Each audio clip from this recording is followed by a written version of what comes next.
19 April থেকে 1 June 7 দফায় 47 দিন ধরে ভারতের 18তম লোকসভা নির্বাচনে ভোট দেন বিশ্বের বৃহত্তম গণতান্ত্রিক দেশটির জনগণ।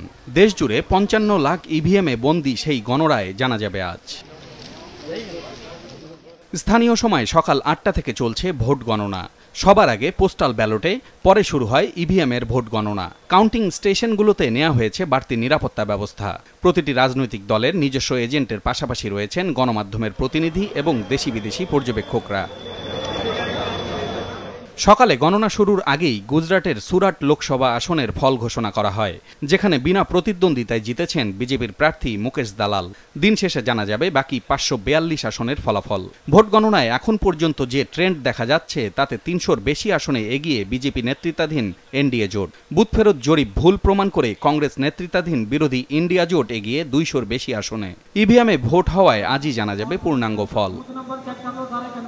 এবারের লোকসভা নির্বাচনে প্রায় 65 কোটি ভোটার তাদের ভোটাধিকার প্রয়োগ করেছে বলে জানিয়েছে দেশটির নির্বাচন কমিশন। গড় ভোট পড়েছে 66% মতো। স্থানীয় একটি গবেষণা সংস্থার হিসেবে এবারের নির্বাচনে খরচ হয়েছে 1,35,000 কোটি রুপি, যা বিশ্বের সবচেয়ে ব্যয়বহুল।